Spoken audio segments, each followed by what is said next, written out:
Polri menangkap 321 warga negara asing yang diduga terlibat sindikat judi online jaringan internasional dalam penggerebekan di kawasan Hayam Wuruk, Plaza Tower, Jakarta Barat, Minggu 10 Mei tahun 2026.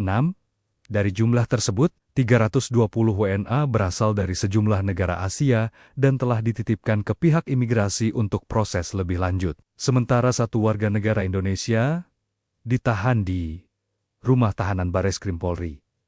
Para terduga pelaku kemudian dipindahkan menggunakan 11 bus dengan pengawalan ketat personel Brimob Korps Brigade Mobil menuju rumah detensi imigrasi dan kantor imigrasi pusat di Kuningan, Jakarta Selatan. Sebanyak 275 orang telah ditetapkan sebagai tersangka dalam kasus judi online lintas negara ini. PT Medco Energi Internasional Tbk membukukan laba bersih senilai 67,38 juta dolar pada kuartal 1 2026. Ya, perolehan tersebut melonjak 282,34% secara year on year. Melansir laporan keuangan perseroan mampu membukukan total pendapatan senilai 668,3 juta dolar Amerika, tumbuh 19,24% year on year. Kenaikan pendapatan perseroan sejalan dengan bertumbuhnya hampir seluruh segmen penjualan perseroan. Penjualan masih ditopang oleh kontrak penjualan di dalam negeri yang membukukan penjualan senilai 374,38 juta dolar pada kuartal 1 tahun ini, sedangkan ekspor hanya tercatat senilai 293,92 juta dolar.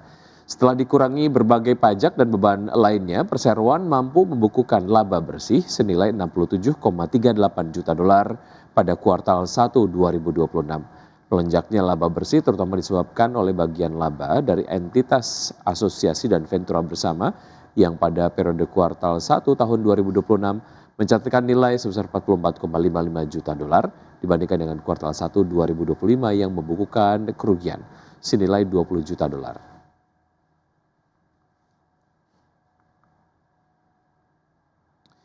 PT Bukit Asam Tbk membukukan laba bersih sebesar 801,79 miliar rupiah pada kuartal 1 tahun ini, melanjutkan tren kinerja solid di tengah dinamika pasar energi. Perseroan menyebut stabilitas kinerja mampu dipertahankan melalui strategi pengelolaan persediaan yang prudent, efisiensi biaya, serta penerapan selective mining. PT Bukit Asam Tbk membukukan laba bersih sebesar 801,79 miliar rupiah pada kuartal 1 2026, melanjutkan tren kinerja solid di tengah tekanan operasional akibat faktor cuaca dan dinamika pasar energi. Direktur Utama PT BA Arsal Ismail mengatakan, perseroan mampu menjaga stabilitas kinerja melalui strategi pengelolaan persediaan yang prudent, efisiensi biaya, serta penerapan selective mining. Berdasarkan laporan keuangan kuartal 1 2026, perseroan mencatatkan pendapatan sebesar 9,93 triliun rupiah atau relatif stabil secara tahunan. Sementara itu EBITDA tercatat 1,55 triliun rupiah dengan margin EBITDA sebesar 16% dan margin laba bersih 8%. Kinerja tersebut ditopang oleh penjualan yang relatif terjaga meskipun produksi mengalami penurunan. Volume produksi batu bara tercatat turun 22% secara tahunan, sementara volume penjualan hanya terkoreksi tipis 1%. Adapun komposisi penjualan hingga akhir Maret 2026 terdiri atas 53% pasar domestik dan 47% ekspor dengan tujuan utama antara lain Vietnam, Bangladesh, India, Kamboja, dan Thailand. Di sisi biaya, beban pokok pendapatan tercatat 8,39 triliun rupiah atau turun 6% secara tahunan, sejalan dengan penurunan volume produksi dan aktivitas angkutan.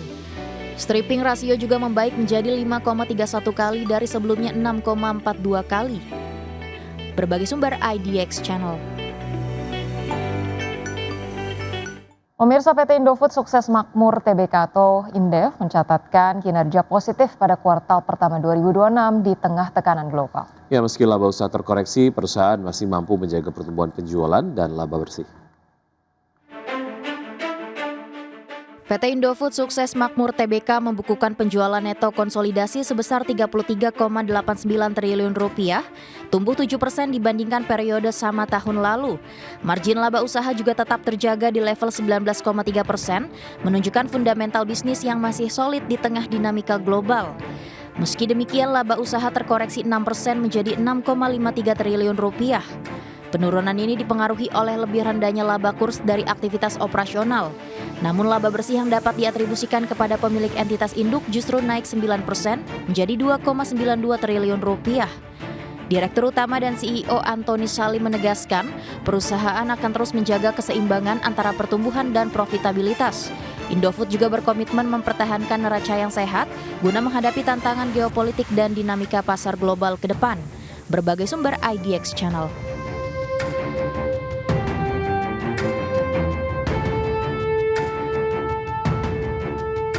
Presiden Prabowo Subianto menggelar rapat terbatas bersama sejumlah menteri di kediaman Hambalang, Bogor, Jawa Barat. Rapat terbatas ini fokus mengintegrasikan optimalisasi pembangunan daerah secara merata. Rapat terbatas Presiden Prabowo Subianto dan sejumlah Menteri Kabinet Merah Putih berlangsung hingga malam hari ini, fokus membahas langkah strategis pemerintah dalam merespon mengoptimalkan peran pendidikan dalam pembangunan daerah. Dalam arahannya, Presiden meminta adanya langkah komprehensif dalam memastikan arah kebijakan pemerintah tetap sejalan dengan kepentingan rakyat. Salah satu poin utama dalam Ratas Hambalang ini adalah optimalisasi kesejahteraan masyarakat di tengah dinamika ekonomi nasional. Selain itu, Presiden Prabowo juga menekankan peran strategis dunia pendidikan dalam pembangunan daerah. Pemerintah berencana mendorong perguruan tinggi untuk terlibat langsung dalam pembangunan daerah, khususnya melalui pemanfaatan keahlian dari Fakultas Teknik, di mana sinergi ini diharapkan mampu mempercepat pembangunan infrastruktur dan teknologi di tingkat daerah dengan memanfaatkan sumber daya manusia dari akademisi. Dari Jakarta, IDX Channel. Ya, pemirsa, selanjutnya hilirisasi sumber daya alam menjadi prioritas nilai tambah perekonomian nasional. Ya, salah satunya adalah proyek hilirisasi batu bara menjadi dimethyl ether atau DME yang mampu menekan impor LNG atau maksud kami LPG hingga 1 juta ton per tahun. Jadi ada satu istilah. Groundbreaking hilirisasi tahap kedua yang dilakukan Presiden Prabowo mencakup 13 proyek strategis hilirisasi senilai kurang lebih 116 triliun rupiah. Meliputi 5 proyek di sektor energi, 5 proyek di sektor mineral, dan 3 proyek di sektor pertanian. Salah satunya proyek hilirisasi raksasa adalah groundbreaking hilirisasi melalui percepatan pengembangan Coal to DME di Tanjung Enim, Sumatera Selatan yang dilakukan PT Bukit Asam Tbk bersama Danantara dan Pertamina Persero. Adapun proyek hilirisasi batu bara menjadi dimethyl ether atau DME ini bakal menggunakan teknologi gasifikasi skala besar pertama di tanah air.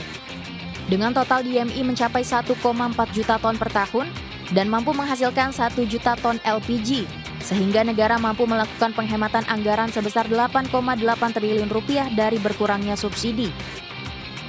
Ya, jadi proyek hilirisasi Coal to DME ini proyek yang sangat strategis sebagaimana arahan Pak Presiden sejalan dengan Astasita nomor 2 ya, swasembada energi dan juga Astasita nomor 5 terkait dengan hilirisasi khususnya Coal to DME ini akan mereduksi substitusi import LPG sebagaimana kita tahu per tahunnya kurang lebih kita import LPG itu kurang lebih 7 juta metrik ton dan ini DME ini akan menjadi proyek yang bisa mensubstitusi import LPG.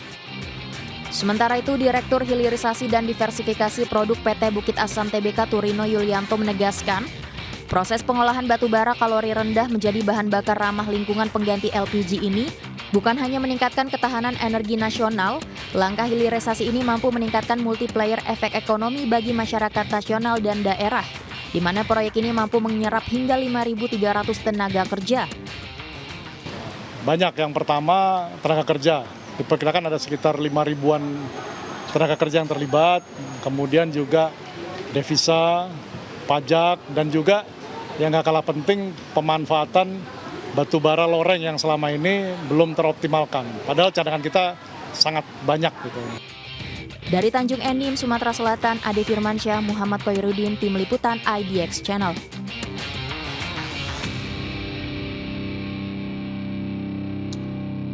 Ya, meski masih di zona ekspansif, indeks kepercayaan industri pada April 2026 tercatat turun tipis ke 51,75. Dari 23 subsektor industri pengolahan yang dianalisis, sebanyak 16 subsektor berada pada fase ekspansi dan 7 subsektor mengalami kontraksi.